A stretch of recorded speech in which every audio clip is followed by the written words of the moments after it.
asalaamu calaykum daawadayaal soo dhawaada halkan waa baadiso magacayguna waa xasan nuur. maanta waxaan rabnaa inaan ka hadalno mowduuc aad iyo aad muhiim u ah. muddooyinka u dambeeyay baraha bulshada waxaa aad u haystay hadal lahayn ka dhalatay dhalinyar Soomaaliyeed oo ku nool qurbaha oo siyaabo kala duwan uga hadlay caqabado ay sheegeen in ay kala kulmaan qoysaskooda ku nool Soomaaliya oo ay inta badan ka taageeraan waxyaabaha asaasi u ah nolosha. haddaba mowduucan ayaan ku eegi doonaa taageerada qurba joogta oo waxa ay burburisay noloshii qurba joogta. dhinaca kalese ahmiyad intee la-eg ay taageeradaas u leedahay dadka Soomaaliyeed ee ku nool dalka. haddiise dhalinyartii ay cabanayso dadkii dalka joogayna ay ku tiirsan yihiin taageeradaasi, ma jirtaa meel dhexe oo labada dhinacba u wanaagsan oo la isugu yimaado? barnaamijka ayaan uga hadli doonaa. dabcan waxa ay la tahay ayaan halkan kusoo gudbinayaa, adigana aragtidaada xor ayaa u tahay oo waana la wadaagi kartaa. haddaan ku hormaro qodobka koowaad, tani wixii ka dambeeyey markii dowladdii dhexe ee Soomaaliya ay burburtay, dalkeenna waxa uu galay xaalad aad u adag, dagaallo sokeeye, qax iyo barakac gudaha ah. waxaa bulshada Soomaaliya inteeda badneedna ay iyagoo qaxooti ah ay u baxsadeen qaar ka mid ah dalalka dariska oo ugu weyn yahay dalka Kenya, gaar ahaan xerooyinka ku yaala dhinaca Dadaab, halkaasoo tiradii ugu badneed oo Soomaali qaxooti ah ay ku nool yihiin ilaa haddan. sidaas oo ay tahay, dadka Soomaaliyeed dhaqan ahaan waa bulsho isku xiran, arrimaha qoyskana aad iyo aad ay ugu weyn tahay. Soomaalida meel walbay joogto waa dad iswato. dadkii qurbaha aaday ka badbaaday xaaladahaasi iyo dagaaladaasi waxa ay badbaado u noqdeen qoysaskii gudaha dalka joogay. haddaba maxaa taasi caddeen u ah? dabcan waxaad adinkaba markhaati ka tihiin in qoysaska Soomaaliyeed inta badan noloshooda ay ku tiirsan tahay qof ama laba ama saddex ka mid ah qoysaskaasi oo qurbaha galay. dadkeenana inta badan ma fiiriyaan marxaladda uu ku sugan yahay qofkaasi qurba joogta ah, laakiin inta badan waxaa u muuqata dhaqaalaha ama taageerada ay ka helaan, iyadoo aan ognahay xaaladaha ka jira qurbaha iyo nolosha siday u adag tahay. haddaba yaanu ku dheeraan warbixin ay soo saartay hay-adda qaramada midoobay u qaabilsan socdaalka caalamiga ee IOM bishii Agoosto ee sanadii tagtay 2025, waxa ay sheegtay in ku dhowaad dhaqaale gaaraya ilaa 3 bilyan ayaa dadka Soomaaliyeed ee qurbaha ku nool ku taageeraan qoysaskooda ku nool gudaha dalka Soomaaliya. dhaqaalahaasi oo ah mid sanadla ah ayaa waxa ay sheegeen in uuba ka badan yahay qaar badan oo ka mid ah taageerada ay bixiyaan hay-adaha qaramada midoobay iyo weliba waddamadan kale ee loo yaqaano beesha caalamka ay ku taageeraan Soomaaliya. sidoo kale lacagtaasi waxa ay ku dhowdahay 3 meelood hal meel dhaqaalaha guud ee dalka. haddaba iyadoo taasi ay jirto oo dadka Soomaaliyeed haddii ahaan lahayd waxbarashadii, marka xaalado caafimaad oo degdega ay jiraan, markii qoysaska ay la soo darsaan dhibaatooyin, dhammaan meeshay u gacan haatiyaan ay tahay dadkooda ku nool qurbaha, ayaa waxaa hadda soo ifbaxday in dhalinyar badan ay cabanayaan, iyagoo ka cabanaya caqabado ay kala kulmaan qoysaskoodii. qaarkood aan aragnayba iyagoo ka shalaynaya waxyaabo ay hore u sameeyeen oo wanaag ahaa. marka hore walaalehen waxaan leeyahay ilaahay qalbiga idiin qaboojiyo. waan dareemi karaa qof dhalinyaro ah oo muddo aad u dheer shaqaynaya, weliba shaqooyinka qurbaha aysan ahayn mid sahlan, haddana uu dareemo in xilligii uu islahaa waad nasanaysaa ama retire qaadanaysaa, inuu ogaado inuusan waxba hayn. waa xanuun, laakiin waxaan leeyahay marka koowaad, walaal, waxaad niyadda ku dhisataa waxa aad bixinaysay mar walba oo wax xag ilaahay ku yaallo, sababtoo ah sadaqo. dadka aad taageeraysana waa dadkaagii. taas niyadda ku dhiso oo wanaag badan inaad shaqaysatay. shilin walba oo aad wanaag ku bixisayna waa mid xag ilaahay ku yaal. dhinaca kale, dhalinyaradaasi dabcan waan ognahay nolosha ama dhaqamada aan loogu yimid qurbaha, dadka siday u nool yihiin iyo weliba isku xirnaanshaha qoyska sidoo uga duwan yahay tan anaga aan caanka kuna ama aan naqano. haddaba haddii dadkeennii dhaqankii iyo weliba fahansanaa ahmiyadda isku xirnaanta qoyska ee maanta qayle ka soo yeertay, maxaan ka filaynaa jiilka cusub ama caruurta ay dhaleen berrito?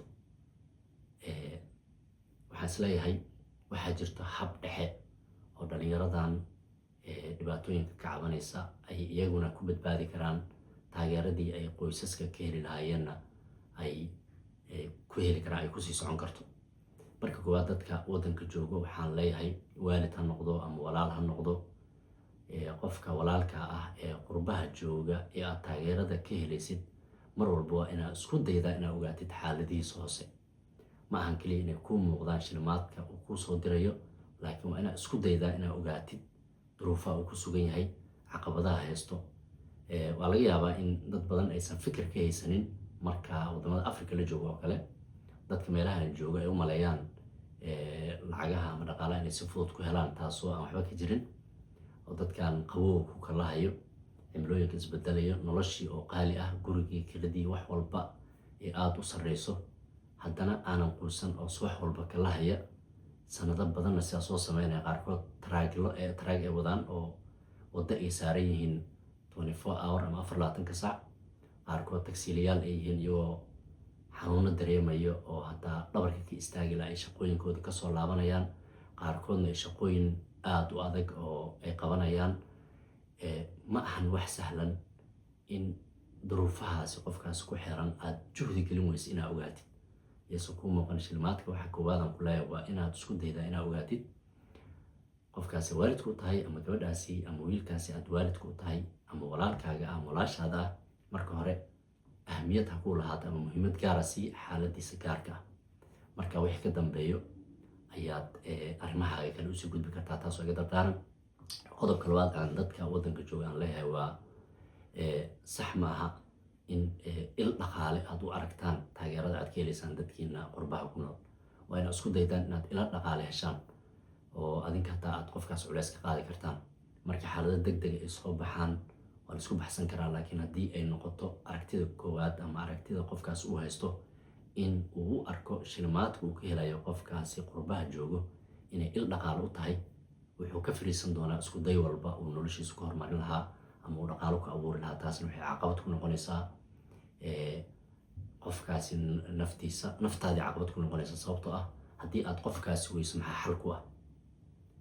waa su-aal meesha taalo. sidoo kale waxay caqabad ku noqonaysaa qofka aad taageerada ka helaysid oo culayska aad saaraysid, isaga hataa wuxuu leeyahay nolol mustaqbal. waxaa laga yaabaa beri ka maalin in laba nolol ay isu qabato, tiisii ama qoyskiisii iyo taadii. taasna ay sabab u noqoto in mid ka mid ah ay dhibaato soo wajahdo. marka waa muhiim inaad adinkana fakartaan oo aad la imaadaan aragtiyo tolmoon oo aad wax ku wanaajinaysaan, culeyskana uga qaadaysaan dadkiina mar walba inay idin garab istaagaan diyaar ku ah. dadka qurbaha ku nool dabcan walaalayaal, aniga marna ma qabo, kulley qof walba aragtiyuu leeyahay in laga maarmo taageeradiina. dadkiina mar walba idin baahan yihiin, annagana bulsho waxaan nahay isku xiran, waana tan aan ku badbaadnay intii dhibaato ee waddanka ka dhacday, in qoysaska Soomaaliyeed ay yihiin qoysas soo survive gareeyay ama duruufahaas ama xaaladahaasi kasoo badbaaday. sababaha loo badbaadayna qayb ayaad ka tihiin. marka wanaagaasi faraha badan ha idin muuqdo. waxaanse idinkula talin lahaa qofka waxa uu dad caawin karaa marka uu ku naftiisa caawiyo. haddii ay noloshaadii aysan dhisnayn oo aysan basically ahayn mid aad adiga dhidibada u taagtay, way adkaanaysaa inaad cid kale caawiso. tusaale ahaan, haddii aad diyaarad saaran tahay oo diyaaraddii xaalad emergency ay ka dhacdo oo oxygenka loo baahdo qof walba inuu isticmaalo, waa inaad adiga oxygenka xirataa, kadibna cidda caawin kartaa caawisa. laakiin tayda ayaan ilaabayaa, dad ayaan caawinayaa, waxay la mid tahay adiga oo noloshaadina burburinayo, nolosha cidda aa caawinaysana hadhow aanan tabar u heli doonin inaad taageerto. maxaa yeelay waxaa kaaga baahan inaad in badan ka fikirto. nolosha qurbaha ma ahan mid sahlan. haddii aad tahay aabe ama hooyo oo aad caruur dhashana waa ay kasii duwan tahay. sababtoo caruurtaada waxay rabaan inaad noloshooda ogaato, mustaqbalkooda dhisto, inaad juhdi ku bixiso, in aad hagaajiso waxyaabaha asaasiga ah ay u baahan yihiin. taasna waa ognahay ma ahan wax sahlan. adigoo taasna ahmiyad siinayo, qoyskaagina og, ayaa loo baahan yahay inaad qorshe samaysato. waxay la tahay waxa ugu muhiimsan inay tahay inaad marka hore naftaada dhisto. labo, haddii aad caruur iyo xaas leedahayna aad noloshoodii aadan dayicin oo aad iyadana si gaara u eegto. qorshaha saddexaad inaad ka fikirto mustaqbalka oo aad maalgashi samaysato.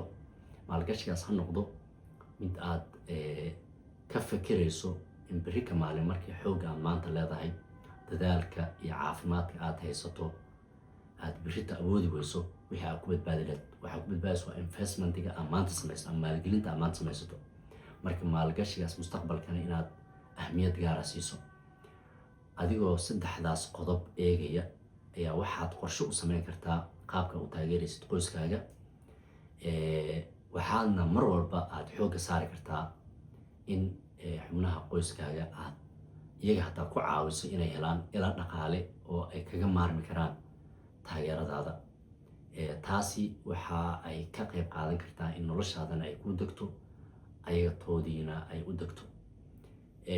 waxaan kaloo rabaa inaan halkan aan hadalka iraahdo waalidiinta. waan dareemi karaa in qof dhalinyar ah, muuqaalada markii aan daawaday qaar badan oo kamid ah waxay lahaayeen calooliyow, oo waxaad dareemi kartaa xanuunka qalbiga ah ee dhalinyartaasi dareemayaan. qofka bini aadamka ah adigoona xaaladiisa ogeyn ha xukmin. anaga Soomaali ayaan nahay, waa isnaqaanaa. hadallada dadka dhaawacaya, gaar ahaan markii aad qofkaas bil ama 2 bil wax ka weyso, hadallada laga yaabo inaad ku tiraahdo oo ay ka mid yihiin dadka waad goysay, muhiimku ma aha qoyskaagii, waad naga maarantay, nolol fiicanaad haysataa, anaga nolosheena ma ogid, qaraabo goysaa noqotay, walaal ma rabtid, waalid ma rabtid. ereyadaas oo dhan oo emotionalka ama dareen ahaan qofka u dilayo, waxaan ka codsan lahaa dadkeena inaan iska dayno oo aan ilaalino qulubta dadkeena ku nool qurbaha, oo runtii nolosha qurbahaba ay tahay mid caqabadaheeda gaarka wadato. taas marka waxay caawin kartaa in qofkaasi uusan dareemin dambi marka uu idin caawinayo ama uu wax bixinayo. sababtoo wuxuu og yahay dad ka mahad celinayo taageerada uu bixinayo, dad og duruufihiisa, dad aan ku eedeynin markay marxalad la soo darsaan, dad ahamiyadda koowaad siinayo qofkaas badqabkiisa iyo caafimaadkiisa, kulana talinayo inuu noloshiisa dhiso, balse aan keliya ka fikiraynin waxyaabaha taageerada uu ka helo. walaalayaal, jiilka hadda joogo, dabcan jiilka dambe ma garanayo qaabka uu noqon doono, sababtoo dhaqamo iyo bulsho kale aan aad u kala duwannahay kusoo dhex barbaareen. jiilka hadda joogo waxaan leeyahay walaalayaal, wanaagga aad taariikhda ku gasheen oo warbixinadii hadda aan bilowgii barnaamijkeena aan ku sheegay ee qaramada midoobe ka soo saartay taageerada qurba joogta ee 30% ay dhaqaalaha guud ee dalka qayb ka qaateen, waa record ama taariikh aad u wanaagsan. ha aasina markay caruurtiin idin arkaan adinkoo ooynaya ka shallaynaya wanaaggii aad samayseen, balse aanan ku faanaynin, waxay keeni kartaa inay niyajab ku noqoto jiilka dambana ay caqabad ku noqoto in ay la jaan qaadaan qoysaskoodii. taasna ay sabab u noqoto burbur qoys. wax wanaagsanna ma aha haddii qoyska uu burburo, bulshada ayaa burburayso. isku xirnaanta, iska warqabka, iscaawinta waa waxyaabaha ka bulsho ahaan aan aad u wanaagsannahay. waxaase marna la dhaylsan karin oo marna aanan iyadana meesha ku jirto, oo ay tahay in ahmiyad gaara la siiyo inaad naftaada koow ka dhigto. naftaada markaa caawiso ayaa dad caawin karta. haddii aad naftaada ilowdo, way adkaanaysaa inaad cid kala caawiso. marka gabagabadii barnaamijkeena waxaan dhalinyarta Soomaaliyeed, gaar ahaan dadka taageerada la garab istaagay dadkooda ee duruufiya adkaa ee dagaaladii sokeeye kala soo baxay ilaa maantana dadkooda caawinayo, waxaan alle uga rajaynayaa inuu ku abaalmariyo wanaaggii ay sameeyeen. waxaana bulshadeenna loo baahan yahay gaar ahaan dadka waddanka joogo in wacyigooda sare loo qaado, si gaara culummada, dadka aqoon-yahanka dhammaan inay arrimahani aada uga hadlaan si cilmiyeysan, si laisula jaan qaado. Sababtoo ah wax hadda muuqato waa qorshihii oo wareersan. haddii qofkii bannaanka joogayna noloshiisii ay burburayso isagoo doonaya inuu dhiso nolosha dadkii dalka joogay, waa caqabad. waxa la doonaya waa in dadka qurbaha jooga noloshooda ay dhisnaato, kuwa dalka jooga noloshooda ay dhisnaato, sida ay ku dhisayaan ay noqoto iskaashi qorshaysan oo labada dhinaca. aad iyo aad ay u mahadsan tahay. adigana waxa ay kula tahay aragtidaada waad nagula wadaagi kartaa qaybta hoose. dabcan waxaan jeclahay barnaamijyada sidan oo kale oo muhiimka ah in dadkeenu ay in badan falanqeeyaan, oo in badanna aan ka doodno si xal loogu helo cabashooyinka soo noqnoqday ee dadka Soomaaliyeed ka imaanaya. waad ku mahadsan tahay barnaamijka aad daawanaysid. waxaana kaa codsanayaa inaad la wadaagto bulshada kale. sidoo kale haddii aadan channelkan kusoo biirin inaad subscribe saarto, aad nagu soo biirto. magacaygu waa xasan nuur. intaan ku kulmi doono barnaamijyo kale waxaan idinkaga tegaynaa. wasalaamu calaykum waraxmatullaahi wabarakaatu.